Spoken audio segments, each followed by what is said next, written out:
Pessoal, o horário está adiantado, vai batendo cansaço e a fome, mas eu vou pedir para vocês, aproveitando que o Carlos cantou, todo mundo dá uma levantada, antes de eu chamar nossos convidados, todo mundo dá uma levantada, levanta as cadeiras, dá uma espreguiçada, espanta o cansaço, espanta um pouquinho a fome.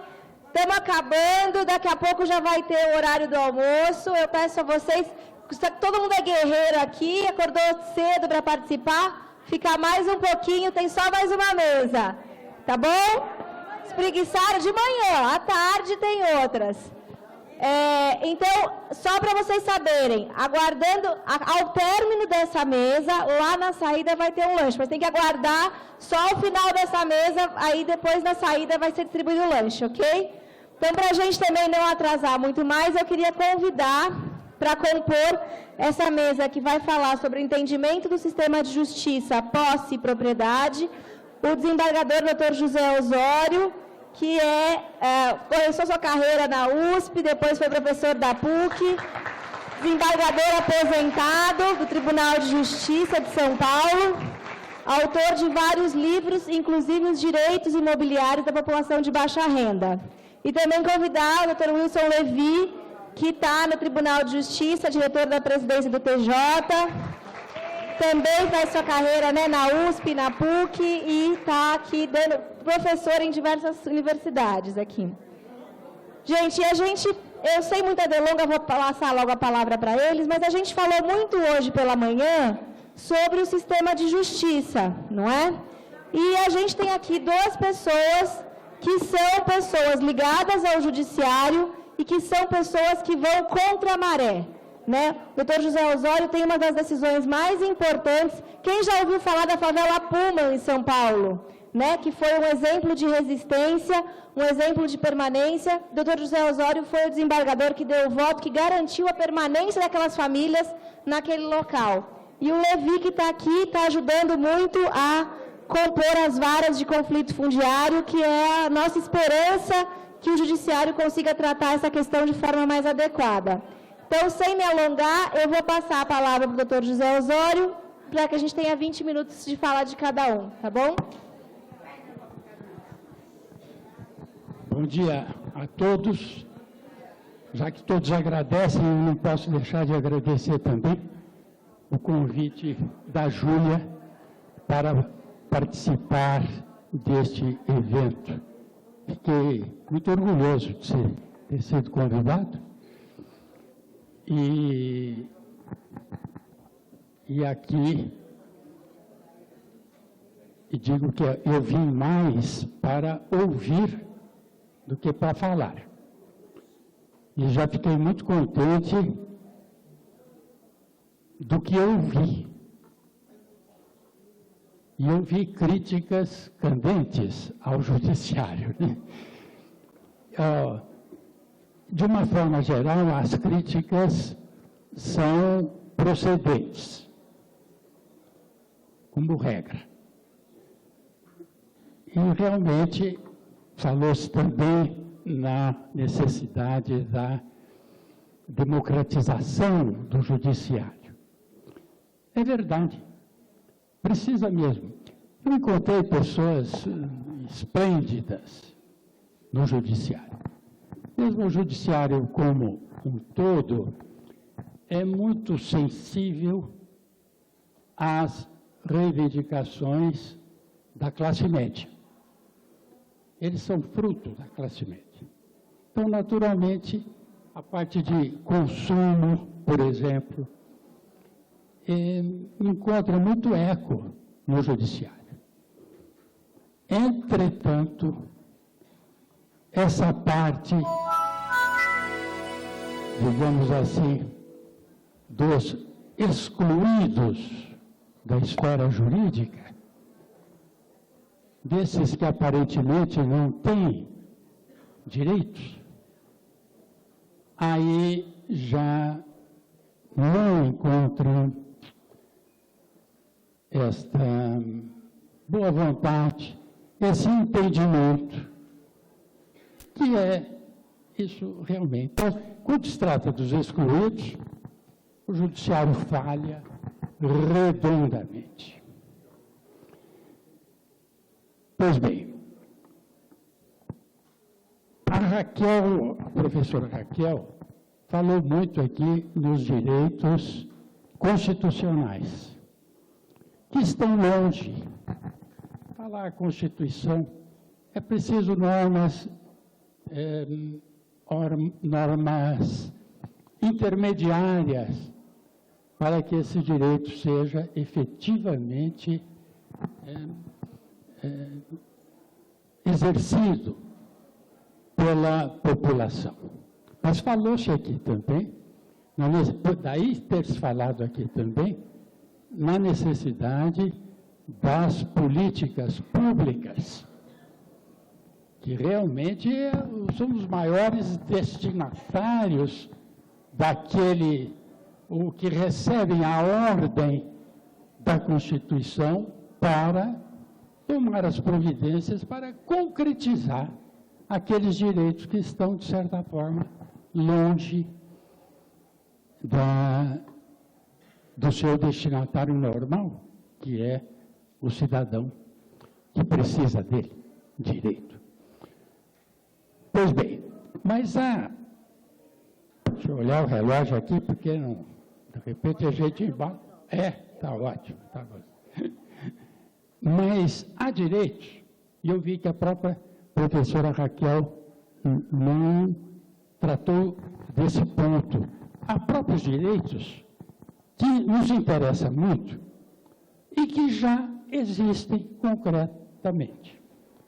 Eu estou falando não só da posse, mas da propriedade. Por quê? Porque a posse, como todos sabem, é um primeiro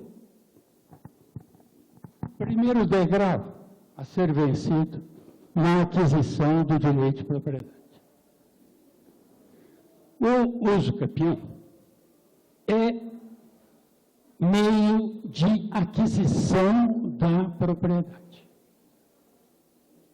Então, a posse, no passar do tempo, gera a propriedade através do uso capião. Em que momento é preciso uma sentença que venha reconhecer o uso capião? Não, não é preciso. Essa aquisição da propriedade se faz automaticamente com o passar do tempo. O tempo previsto em lei. Passou aquele tempo, deu o relógio, bateu. A propriedade já foi adquirida. A aquisição está consumada. E que tempo é este? Para o que nos interessa, esse tempo é de 5 anos. Porque a grande massa desses prazos de uso capião foram sendo diminuídos com o correr do tempo. E hoje, para o que nos interessa aqui, que são terrenos pequenos, menos de 250 metros, o prazo é de 5 anos. Pois bem, 5 anos em matéria de direito imobiliário é um instante. Passa muito rápido. Basta dizer que esses prazos de uso capião eram de 40 anos, depois 30, depois 15. Agora, para esses casos, são 5 anos. No instantinho. Isto quer dizer que há milhões de brasileiros que já são proprietários e ignoram. Nem sabem. Eles acham que eles são um ocupante, um possuidor, quando falam então um posseiro, aí então é que já se sente até diminuído. E, no entanto, ele já é proprietário. Seria interessante a divulgação, a conscientização desse ponto, porque aí, como disse o Carlos Henrique, entra na consciência do cidadão, do povo, ele saber que ele é proprietário. O problema está na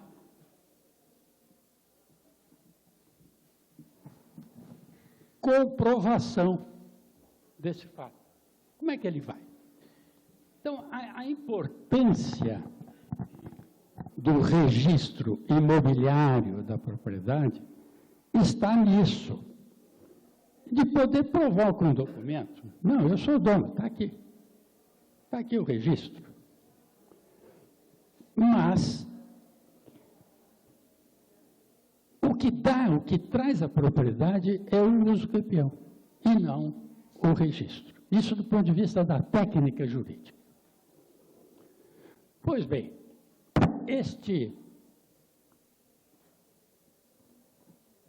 esta prova, então, de quem já é proprietário, mas não tem o registro, pode e deve ser conseguida, e pode ser conseguida por outros meios. Mas aí já complica, né? Quer dizer, testemunha. Então, quando o imóvel já foi, de certa forma, reconhecido pelo poder público, já tem luz elétrica, já tem água, alguma coisa assim e tal, aquela prova acaba sendo uma prova da propriedade. Isso é muito importante, inclusive para matéria de moradia, para o exercício do direito, para evitar as violações de domicílio, geralmente praticadas pelo poder público, pela polícia, pelo agente de prefeitura, etc. Não, aquele lá ele pode dizer, não, eu sou o dono, aqui você não pode entrar, aqui é o meu domicílio. Isso na medida em que for sendo mais conhecido e absorvido pelo cidadão, será um progresso social, a meu ver, muito grande. Então, eu acho que a professora Raquel teve toda a razão quando criticou, quando falou sobre tudo que ela falou.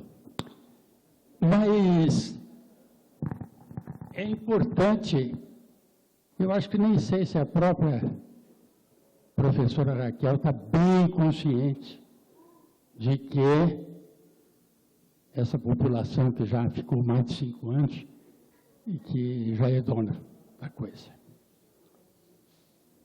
Isto é de enorme importância. As críticas que foram feitas ao Judiciário, como eu disse no começo, no seu conjunto, 10 minutos. Já passaram? E eu tenho 10 minutos. Então já estou... Tá bom.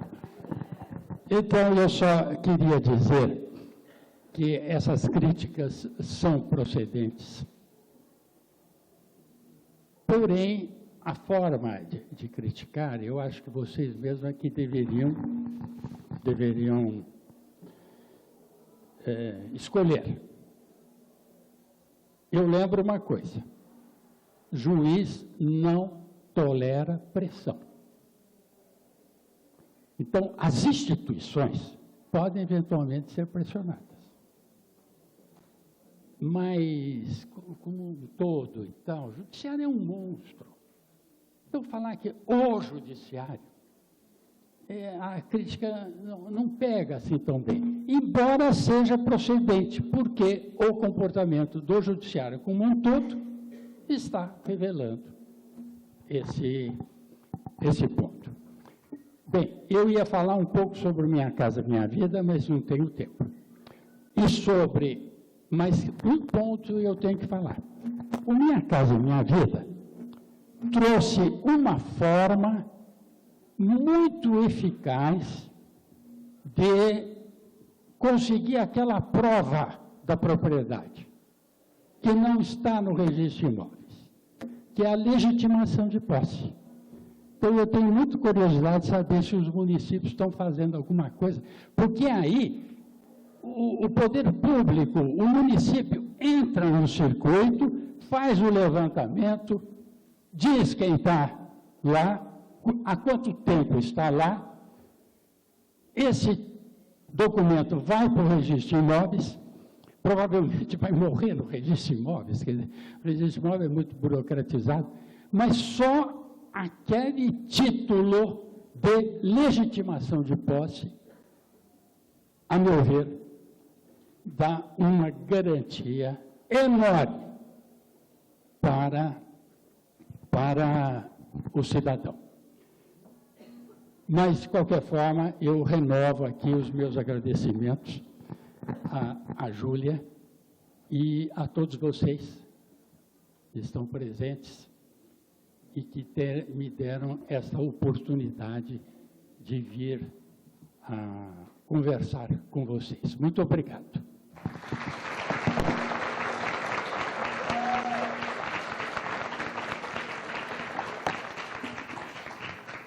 Agradeço muito ao doutor José Osório, porque, como eu disse, né, dentro do judiciário a gente ainda tem expoentes que pensam de uma forma diferente, que reconhecem a função social da propriedade, o direito à moradia, né? E eu tinha mencionado o caso da favela Puma, porque foi um desses casos em que ficou evidente, isso o doutor José Osório está dizendo, que o tempo gera direitos, né? Aquela ação estava simplesmente ali para reconhecer uma situação que eles já eram proprietários daquele imóvel. E evitou a remoção, é hoje uma das favelas que a gente tem, que foram regularizadas, né, com consolidação da população.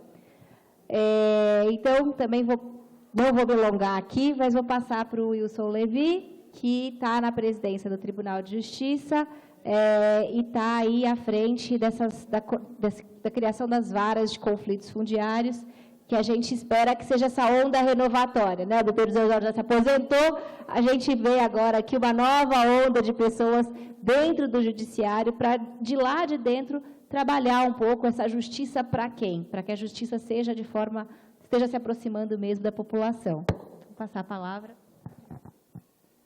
Bom dia a todas e a todos. Eu gostaria de, em primeiro lugar, agradecer a coordenação, a Júlia, a doutora Júlia, também o convite que me foi formulado pela Carol. Então, estou muito contente, muito feliz de estar aqui hoje para conversar com vocês sobre um tema que é um tema pessoalmente muito importante para mim. É o tema do meu doutorado, a questão do conceito de direito à cidade, e que, de alguma forma, eu tenho tentado trazer uma contrapartida prática a partir do espaço institucional que eu tenho acesso hoje. Queria primeiro dizer, Júlia, que não é um momento muito fácil para a gente conversar sobre varas de conflitos fundiários. Seja porque a justiça, o sistema justiça, de um modo geral, tem uma postura um pouco conservadora, ou bastante conservadora a esse respeito, mas, sobretudo, pelo momento político que a gente vive, um momento marcado por um retrocesso conservador muito grande. Lá no Tribunal de Justiça não é diferente, não é um tema pacífico. O presidente Nalini tem experimentado uma oposição muito grande ao tema das varas de conflitos fundiários e todos os temas correlatos, o GAORP, que eu vou falar um pouco depois também. Inclusive, o doutor Zé Osório é um parceiro nosso nesse trabalho de mobilização da magistratura em torno desse tema, e ele sabe que essa iniciativa, assim como outras, o presidente Nalini se manifestou publicamente contra a redução da maioridade penal, o presidente Nalini se manifestou publicamente em favor do ministro Fachin, quando ele era candidato ao Supremo, uma pessoa que tem uma visão mais progressista em relação ao direito de propriedade, enfim. E isso foi, alguns setores receberam isso como um processo, vejam vocês, como um processo de sovietização do Tribunal de Justiça. Então, isso dá o tom do tipo de oposição que nós experimentamos. Sovietização do Tribunal de Justiça. Só que isso só é possível no momento em que nós experimentamos um retrocesso conservador na política. E aí, aproveitando aqui a presença de tantos representantes de movimentos sociais, pessoas de luta, pessoas que querem um Brasil melhor, que defendem pautas progressistas, também é o momento da gente se perguntar onde que nós estamos falhando na mobilização. Porque se 87% da população brasileira defende a redução da maioridade penal, por exemplo, em algum momento os setores de luta, os setores de mobilização estão falhando no diálogo com a sociedade, no debate, no chão de fábrica, na conversa, no convencimento. Isso é um convite que eu faço para que nós façamos essa autorreflexão. Onde é que a gente está falhando? Mas eu vim aqui falar um pouco sobre a nossa experiência das varas de conflitos fundiários, só para dar um pouco do contexto. Como é que isso surgiu? O presidente Nalini foi eleito no começo do mês de dezembro de 2013, e como eu tive uma proximidade muito grande, sempre tive uma proximidade muito grande, um diálogo com pessoas ligadas, engajadas aí na luta pela reforma urbana, no mesmo dia em que ele foi eleito, eu recebi uma ligação dizendo que no dia seguinte teria uma reintegração de posse com potencial para ser o Pinheirinho 2. No dia seguinte, ele nem tinha tomado posse ainda, ele só estava eleito. Depois, nas semanas que se seguiram, de novo, ligações que, olha, em 24 horas vai acontecer uma reintegração de posse, tem que conversar com o juiz, tem que fazer isso, tem que fazer aquilo. Aí eu parei para pensar, bom, se a gente for parar para conversar com todos os juízes que determinam reintegrações de posse, vejam, de janeiro a maio desse ano, só na capital, foram mais de 1.500 ações de reintegração de posse propostas. A gente ia parar só para fazer isso. Isso tem um componente, um diferencial que é muito importante, que o Dr. José Osório trouxe, que a dinâmica de relacionamento com o Poder Judiciário é uma dinâmica muito diferente da dinâmica de relacionamento com o Executivo. O prefeito, se uma mobilização muito grande de pessoas faz um protesto ou faz uma mobilização na frente da prefeitura, ele não desconsidera isso. O prefeito, ele pode até endurecer, ele pode, enfim, mas existe um campo de negociação que é muito típico do Poder Executivo, que não funciona no Poder Judiciário. O juiz ele é muito cioso da sua independência funcional. A gente pode ficar o dia todo discutindo quais são os limites dessa independência, qual que é a vinculação disso à lei, a obediência à Constituição, que trouxe claramente que a propriedade deve atender a uma função social. A gente poderia ficar discutindo isso a manhã toda, mas o fato é que o juiz tem uma independência funcional. E se o presidente liga para o juiz para falar, olha, pensa melhor aí no que você tem para fazer, porque são milhares de famílias, isso vai gerar um drama social, isso vai gerar um confronto com a polícia, vai ter vítima, vai ter sangue e tal. Nem sempre essa é a saída mais eficaz, porque o juiz ele pode muito bem endurecer a posição, que ele não deve obediência ao presidente do tribunal, e isso não dá em nada, isso não tem um resultado efetivo desejado. Então, nós imaginamos que era importante trazer e pensar, refletir sobre uma estrutura permanente que pudesse dar um tratamento mais especializado a esse assunto. Assim como já existem varas da infância, assim como já existem varas da violência doméstica, varas de falência, enfim, que nós pudéssemos recrutar um juiz que, no mínimo, tem disponibilidade, tem interesse e tem conhecimento nessa matéria. E aí, deixar isso como uma medida de caráter estrutural que comece a oferecer uma luz para a solução dos conflitos fundiários pelo Judiciário. É claro, e a gente tem que ter isso em mente, que quem aparece, no fim das contas, como vilão da história é o juiz, porque é o juiz que dá a ordem de reintegração de posse. Só que para o conflito ser judicializado, ou seja, para o conflito fundiário urbano, sobre a função social da propriedade, sobre o direito de posse, sobre a proteção jurídica da posse, ele só vai para o judiciário porque houve uma sequência de fracassos na prestação de políticas públicas. Então, houve uma sequência de omissões e de fracassos que necessariamente encaminhou esse conflito para o judiciário. Se esse conflito tivesse sido resolvido antes, pelo poder público, pelo executivo, enfim, pelos órgãos que têm essa competência material, substancial, esse conflito não chegaria no judiciário. Então, eu não estou aqui fazendo uma defesa do judiciário, embora esteja aqui como representante da presidência, mas a gente também tem que ter clareza que o juiz está na ponta da corda. A coisa só chega para ele porque alguém não resolveu antes. E os instrumentos que o executivo tem, que o legislativo tem para dar uma solução mais eficaz e menos traumática para a questão dos conflitos fundiários, são significativamente maiores do que os instrumentos de que dispõe o juiz. Sobretudo, essa coisa traumática de determinar uma reintegração de posse. Então, nós constituímos um grupo, o presidente Naline é muito cioso da colegialidade, da democracia participativa, um grupo que trouxe todos os representantes institucionais do Poder Judiciário, Ministério Público, Defensoria, OAB, as procuradorias, o Poder Executivo Municipal e, na academia, um representante que tem um diálogo muito franco com os movimentos, o Dr. Nelson Saule Júnior, que todo mundo aqui com certeza conhece. Então, foi constituído esse grupo que teve a missão de pensar as varas de conflitos fundiários. Foi um diálogo pacífico? Não foi um diálogo pacífico. Até gostaria de compartilhar com vocês que, só um exemplo, a Prefeitura de São Paulo tinha 3 representantes.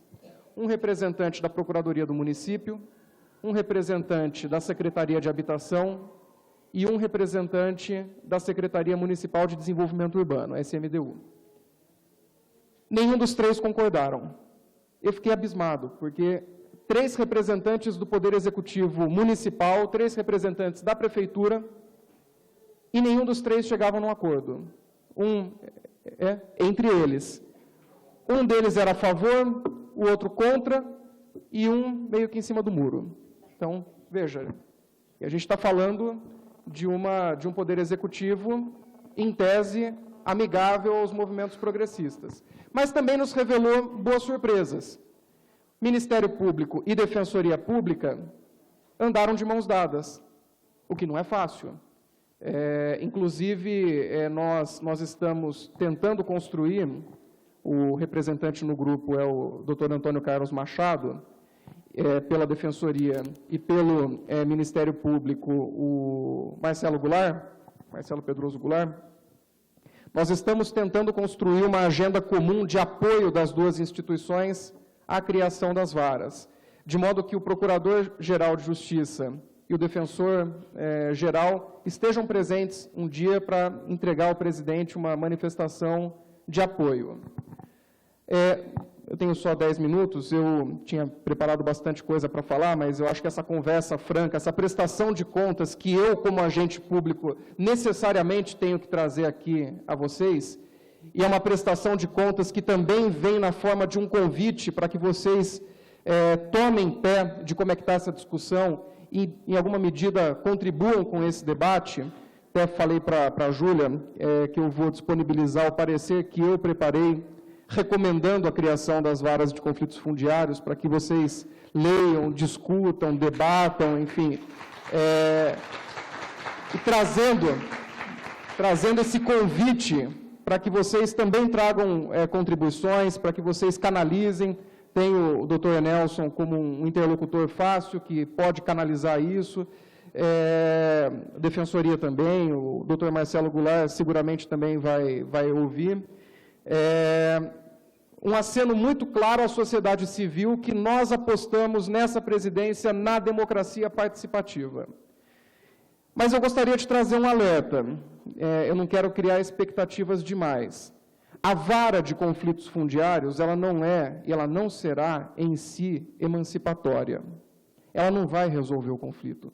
O conflito é um conflito que é muito mais ligado ao nosso padrão de urbanização, às confluências, os choques, as disputas políticas, ideológicas que resvalam na esfera jurídica em torno da questão da propriedade, do que esse é um conflito que existe por conta dessas contingências políticas, econômicas e sociais, e esse conflito ele não vai ser solucionado pela caneta do juiz. Não vai. Nós podemos, nós não temos como determinar quem vai assumir essa vara. E nem seria prudente que o presidente do tribunal escolhesse quem vai assumir essa vara. Nós podemos ter um juiz progressista, como nós podemos ter um juiz conservador. Agora, o que isso sinaliza para os atores, Defensoria, Ministério Público, e também para os movimentos sociais? Que uma vez garantida essa nova instância, esse novo espaço de solução de conflitos, nós temos duas frentes que precisam ser enfrentadas. Primeiro, a construção de procedimentos. Vamos construir procedimentos específicos da vara. Nós temos no Tribunal de Justiça o GAORP, que é o Grupo de Apoio às Ordens de Reintegração de Posse. Nossa companheira Luciana já utilizou já recorreu a esse espaço e tantos outros. Ontem, inclusive, um caso de Sumaré, a Vila Soma, também o doutor Alexandre Mandel, que representa os movimentos, foi até o GAORP, enfim, está se tentando construir uma solução.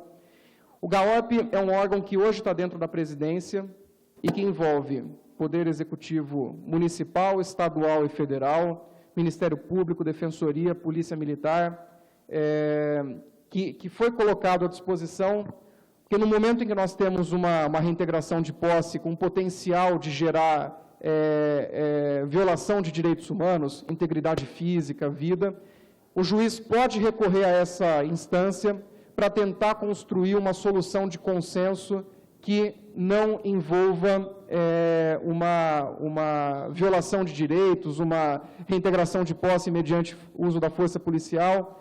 A gente pode integrar esse espaço institucional, eventualmente, dentro da vara.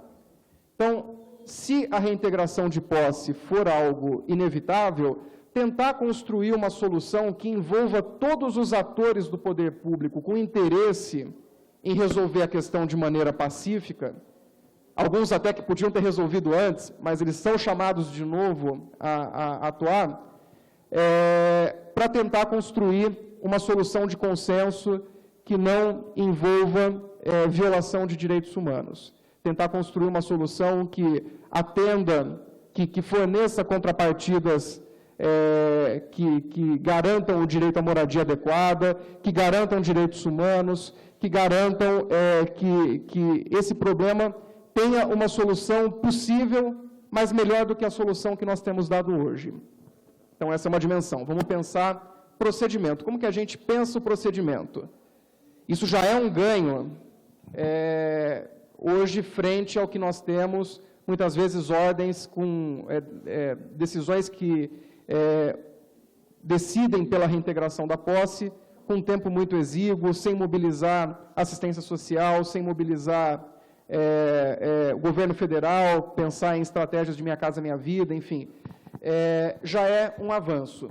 E o segundo, também seguindo a orientação aqui do doutor Osório, que foi muito preciso na sua fala, também é um convite para que os atores institucionais, Ministério Público, Defensoria, e também para que os movimentos sociais, uma vez judicializado o tema, que eles aprimorem as suas técnicas de argumentação, para que se construam peças mais bem elaboradas. Não estou dizendo, claro, que as peças são mal escritas, mas é um convite para mudar as estratégias, para aprimorar o discurso, porque você vai trabalhar com um juiz que é provavelmente um cara que estudou, que tem interesse no assunto. Isso a gente tem como medir.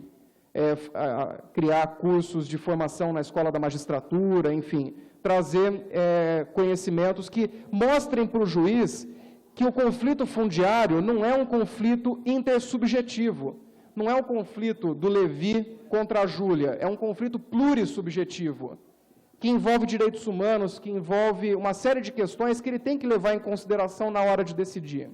Então, o aprimoramento das estratégias processuais é um caminho sem volta no campo da judicialização. E também, o Dr. Zé Osório disse que o juiz não...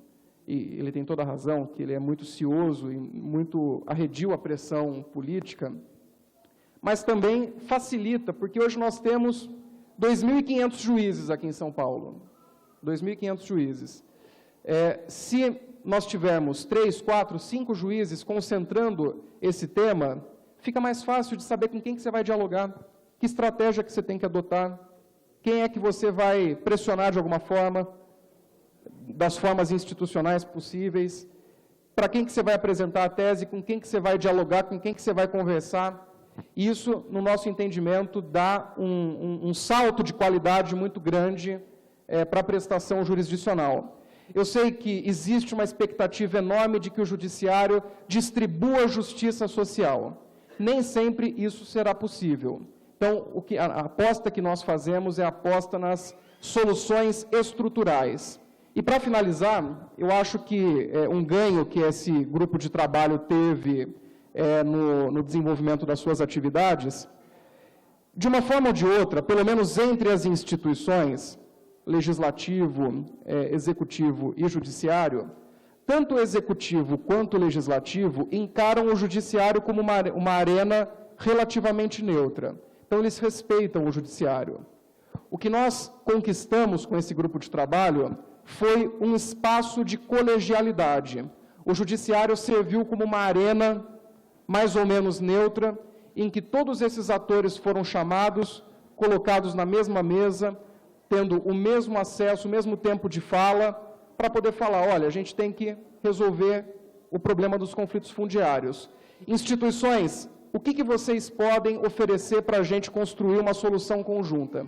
Então, esses espaços institucionais, marcados pela colegialidade, marcados pela participação das instituições, e amanhã, quem sabe, participação das entidades da sociedade civil, como tem aqui as que estão representadas aqui, chamar todo mundo para produzir soluções de consenso. Se nós pudermos replicar essa iniciativa em outras frentes, disponibilizando o espaço do judiciário para construir grupos de trabalho que têm missões muito claras, muito precisas, objetivos muito precisos para serem deliberados, nós teremos dado uma contribuição efetiva à construção da democracia, da igualdade, dos direitos humanos, sem ter a expectativa de que tudo será resolvido pela caneta do juiz. Então, o convite que eu faço a vocês, às senhoras, aos senhores, que têm aí uma trajetória de luta, uma trajetória de engajamento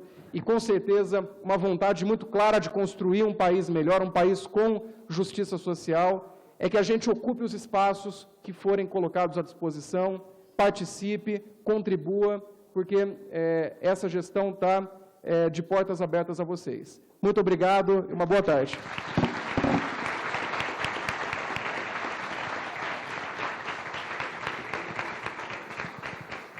Agradecer imensamente ao Levi, né, pelas palavras aqui, por essa prestação de contas, e vou vestir a camisa como advogada popular, vestir a camisa dos movimentos aqui, porque eu sei que essa é uma reivindicação que já foi feita no GAORP para a presidência, que esse grupo não seja só um grupo de instituições, mas que, em nome da democracia participativa, abra-se também a possibilidade dos movimentos participarem diretamente do GAORP. É ou não é, pessoal? É isso? Então, aqui reforçar um pedido que eu sei que já foi feito. E como essa minha mesa foi muito obediente no tempo, o doutor José Osório, inclusive, foi econômico, ele pediu para fazer um esclarecimento a mais, eu vou devolver a palavra para ele rapidamente. É bem rápido.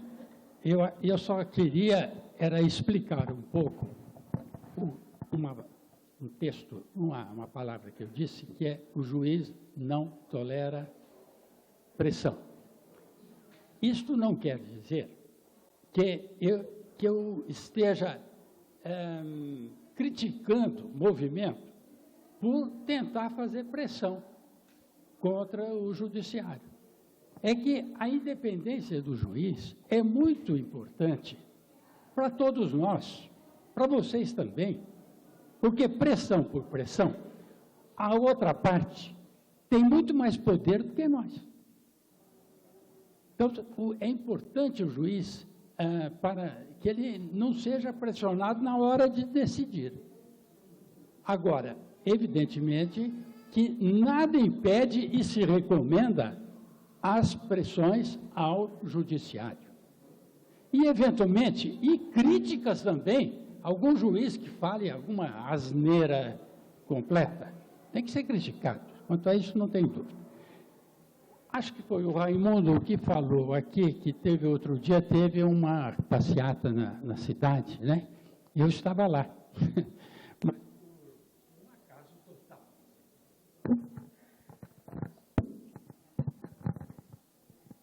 Eu estava lá e eu via as palavras de ordem, pouca coisa que eu ouvi, mas o que eu ouvi muito razoavelmente.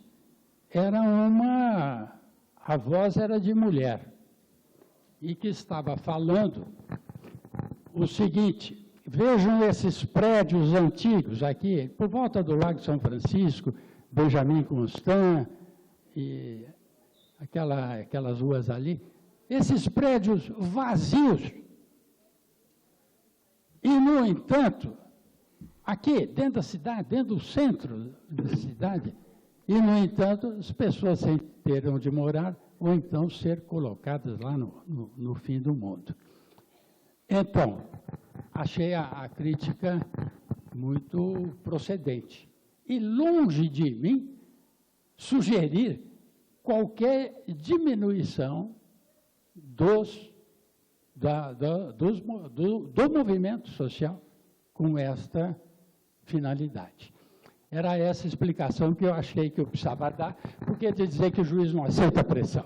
Não, não é bem assim. Tá. Muito obrigado.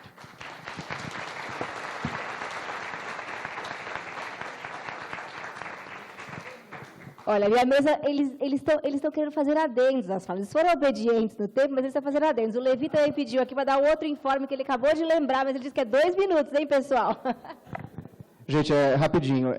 Então, nós fizemos uma minuta de resolução e o tema vai ser deliberado, a criação das varas vai ser deliberado pelo órgão especial, que é nossa instância decisória lá do tribunal. Então, é importante vocês acompanharem isso também, eu acho que é bacana.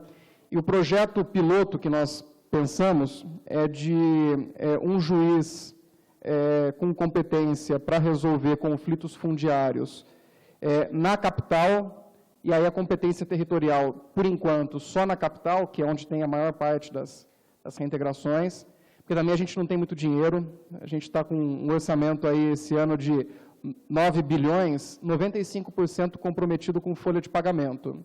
São 45 mil funcionários, 20 mil inativos, 2.500 juízes, 360 desembargadores. Então, esse grupo todo fica com aí 95% do nosso orçamento. Então, a ideia é que seja um juiz, um juiz com competência fundiária urbana na capital, e aí competência ou só na capital ou na região metropolitana de São Paulo, e um juiz com competência fundiária agrária,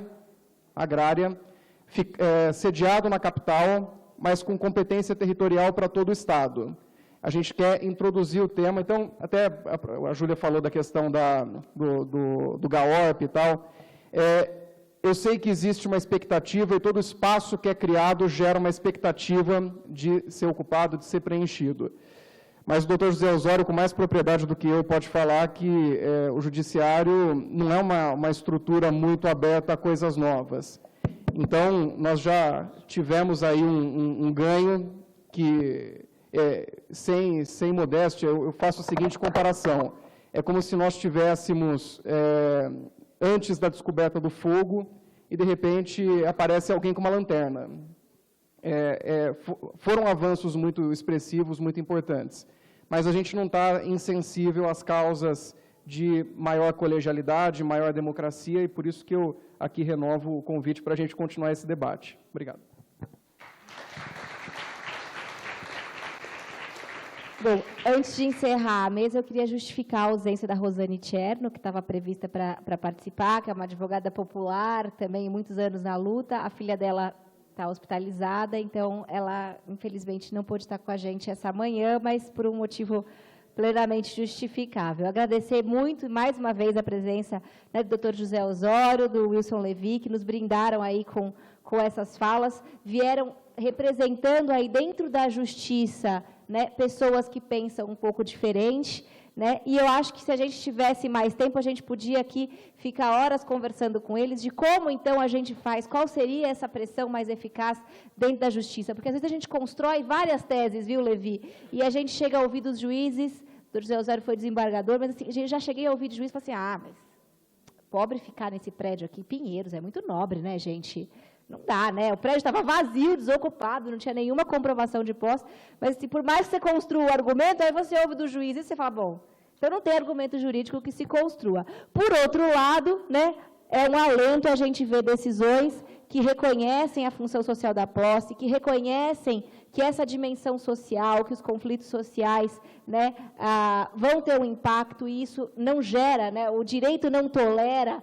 Lembrando aqui a sentença do senhor, né, o direito isso é não direito. Na medida em que isso vai gerar um impacto social tão grande, né, isso não é direito. Então, a gente tem esses dois lados do judiciário, e a gente tem que reconhecer e agradecer àqueles que, dentro dessa instituição, que às vezes se mostra tão conservadora, traz algum pensamento um pouco diferente. Porque mesmo nas ações de uso capião, estava relatando, a gente tem juízes, por exemplo, muito refratários, né, e que a gente já chegou a ver gente perguntando nas ações de uso capião coletivo se existia criminalidade na favela, como se isso tivesse alguma coisa a ver com a ação de uso capião, né? Você vai dizer, desculpa, a gente está querendo a propriedade pelo tempo de posse, não tem nada a ver com se tem tiroteio ou não lá, não interessa, né? Mas a gente chega a ser questionado nesse sentido nas ações.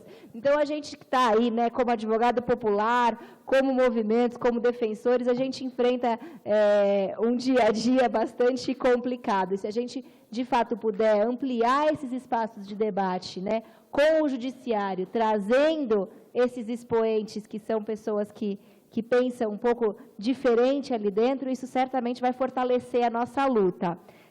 Então, deixar aqui também, né, o certificado com o Levi, com o Dr. José Osório.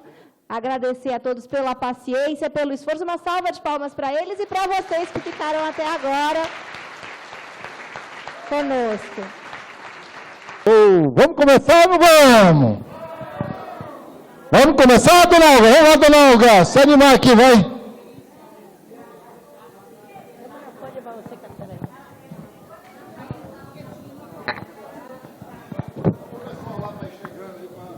Vamos, gente, vamos entrando no salão, vamos começar. Está muito frio lá fora.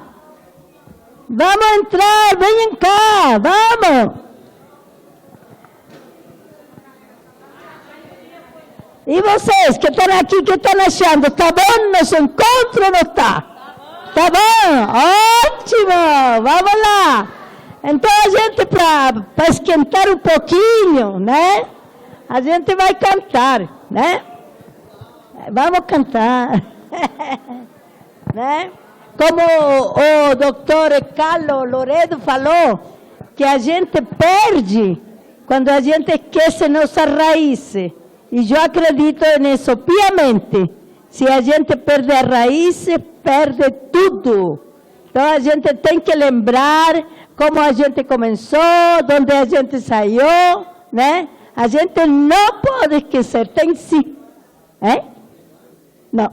A gente sempre tem que estar lembrando de onde que a gente veio e também saber como que a gente chegou lá, né?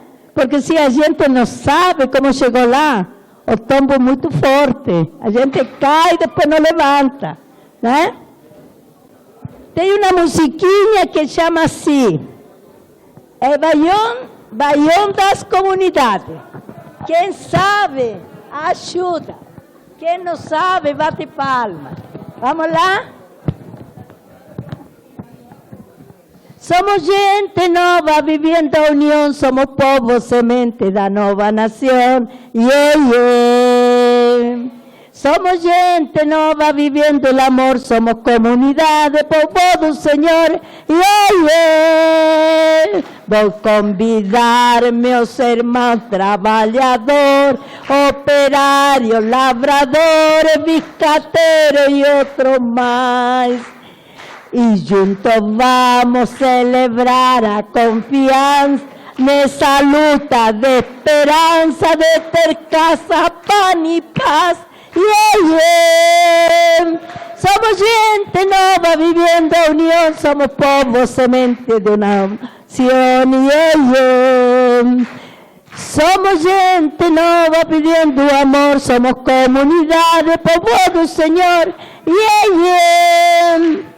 Vou convidar os índios que ainda existem, as tribos que ainda insistem, o direito de viver. E juntos vamos reunidos na memória, celebrar uma vitória que vai ter que acontecer. Somos gente nova buscando o amor, somos gente nova vivendo a união. Yeah, yeah. Somos gente nova vivendo a união, somos povo semente da nova nação. Yeah, yeah. Convido negro,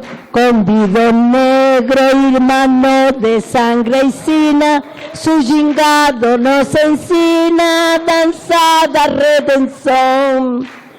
De braços dados no terreiro da irmandade, vamos de verdade enquanto chega a razão. Yeah, yeah. Somos gente nova vivendo a união, somos povo semente, nova nação. Yeah, yeah.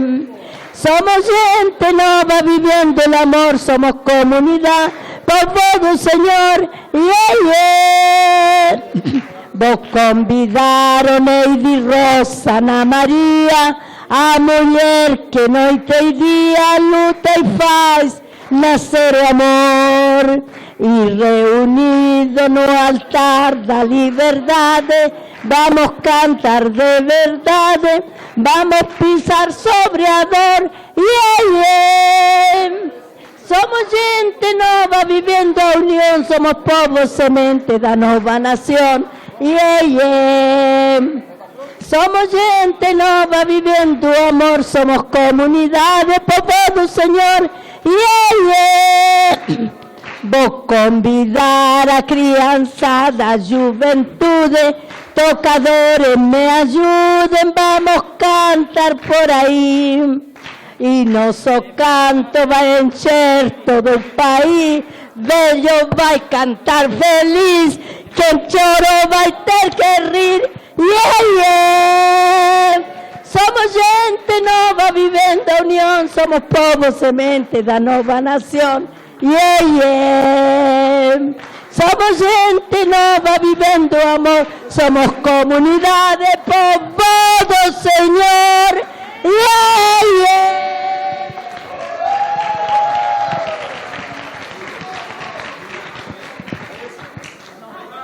Vai. Mais um. É? Tá bom. Tá pedindo cópia para cantar junto, tá? Deixa eu ver aqui, que tem uma bonita aqui.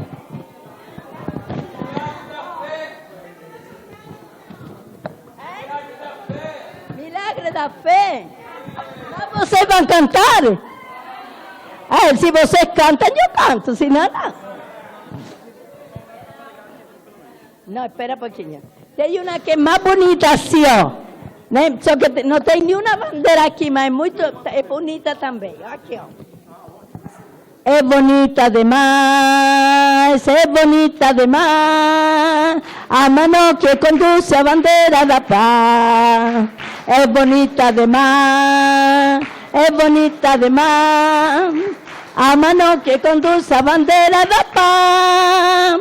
É a paz verdadeira que vem da justiça, irmão. é a paz da esperança que nasce de dentro do coração.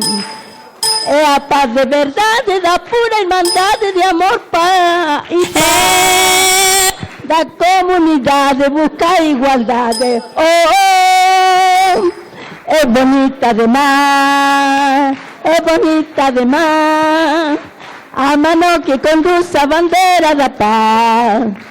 É bonita demais, é bonita demais, a mão que conduz a bandeira da paz.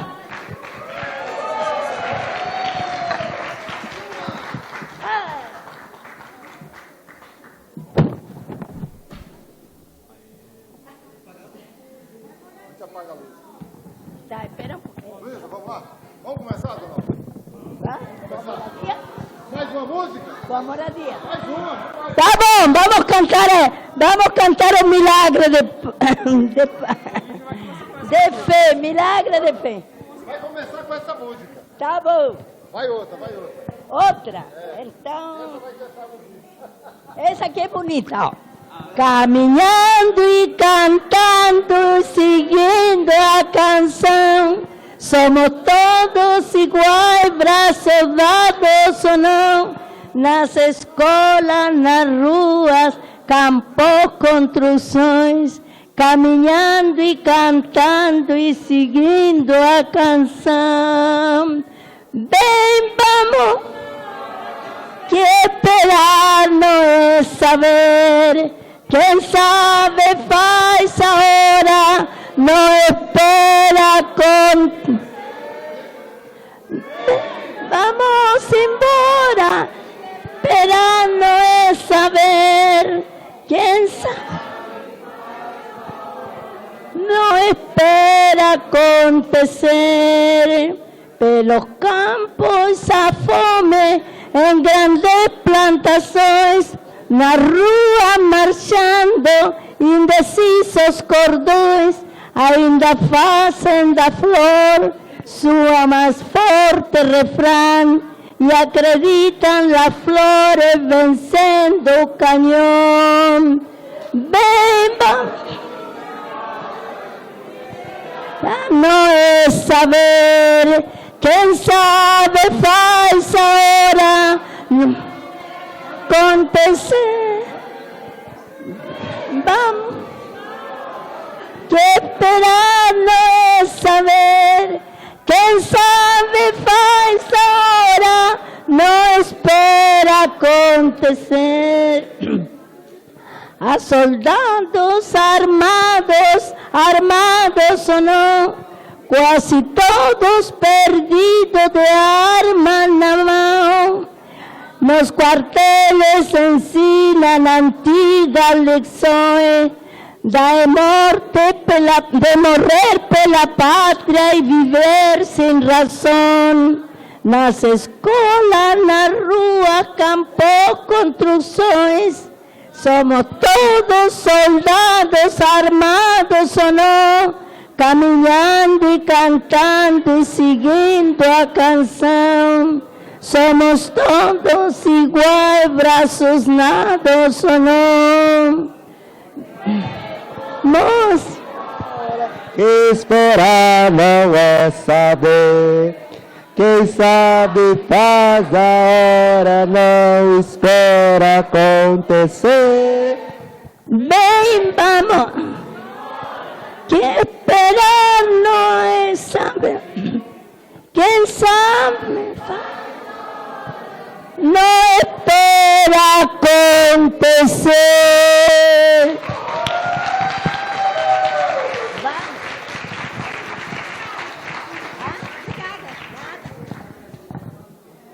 Boa tarde. Todo mundo já comeu? Vamos... Não?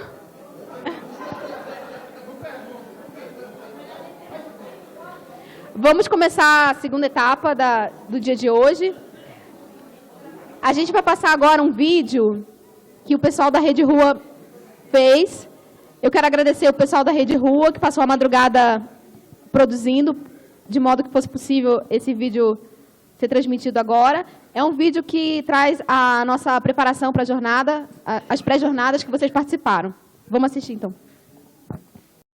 É moradia, moradia, moradia. Não existe democracia sem moradia, saúde e educação.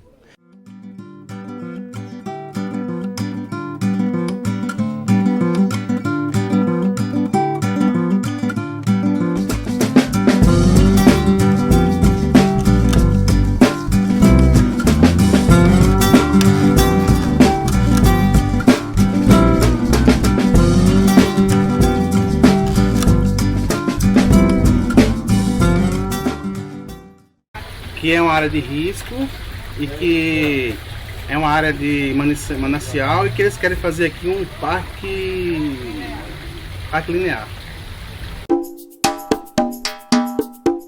Quanto proposta ainda não. A situação é de retirada mesmo, né? Ainda bem que tem a PUC aí nos ajudando na luta e aí vamos ver aí o que vai acontecer.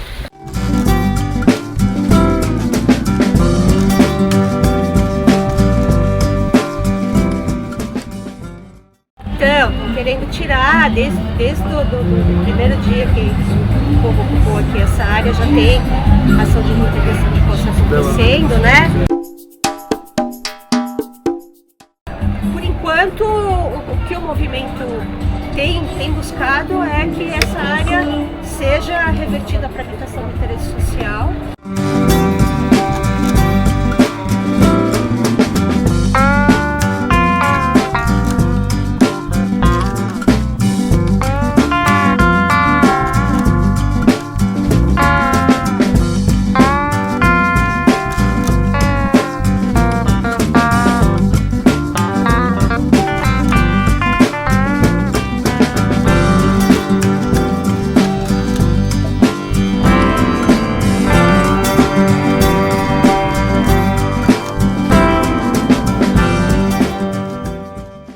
E hoje a prefeitura apareceu depois de 5 anos falando que ela era proprietária do terreno, mas até aí todo mundo construiu, a prefeitura nunca foi prefeitura lá.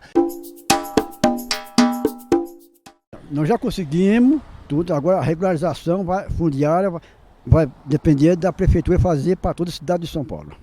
Aí regularizar, porque tem muitos imóveis que não estão regularizados.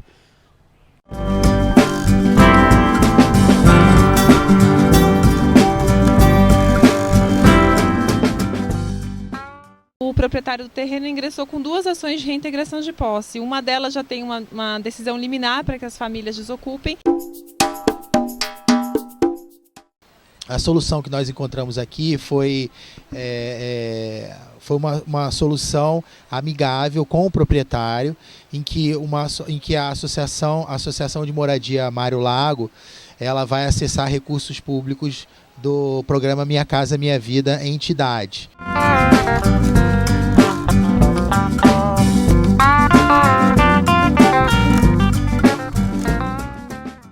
Porque a gente tem relato casos de comunidades que têm sido tiradas de madrugada, à noite.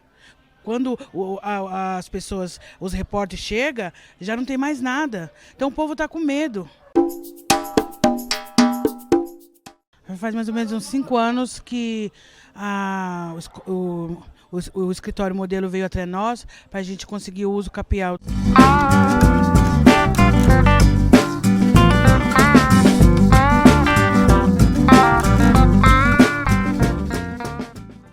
Pretendem, diz que o prédio tem que ser demolido e reformado novamente, né, para moradia. E claro que vai ser super caro, né, que a gente não vai ter condições de morar mesmo, né. Nós fazemos grupo de base, né, reunião do grupo de base às sextas-feiras, onde essas famílias passam nas reuniões, né, para saber mais sobre o movimento, conhecer como que é a nossa luta e para poder ocupar.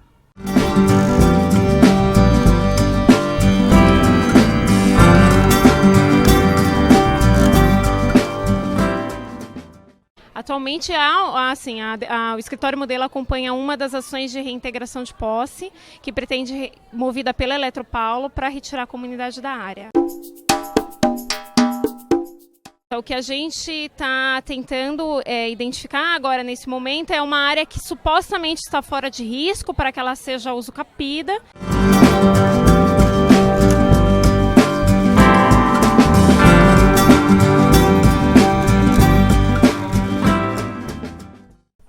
Aconteceu aqui em 9 de abril de 2013 uma demolição, onde que a prefeitura deu um auto de interdição, dizendo que era senha de cadastro, onde que há um terreno, que há uma divisão, onde que os moradores não sabem a quem que esse terreno pertence.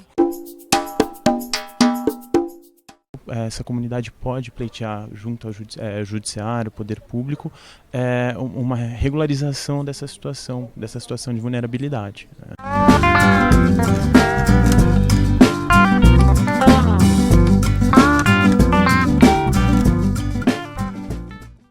Então a gente tinha vários problemas aqui, desde córrego, e um dos maiores problemas era a rua desse terreno não é legalizada. O movimento veio, negociou, conseguiu financiamento para comprar o terreno, né? O terreno é uma ZEIS, também luta dos movimentos que áreas vazias sejam demarcadas como ZEIS, e agora vai virar moradia para 396 famílias. Moradia digna para mim é estar numa casa boa, onde que tem um saneamento básico, educação, tá?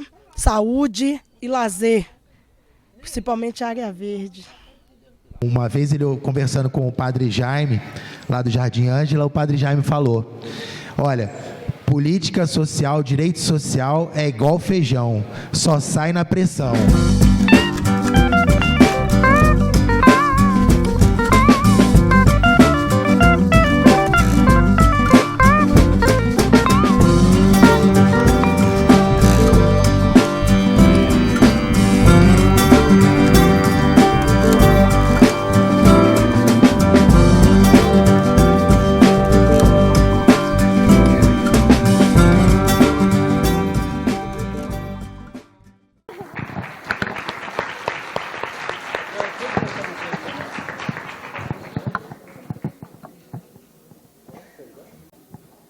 Obrigada, Rede Rua.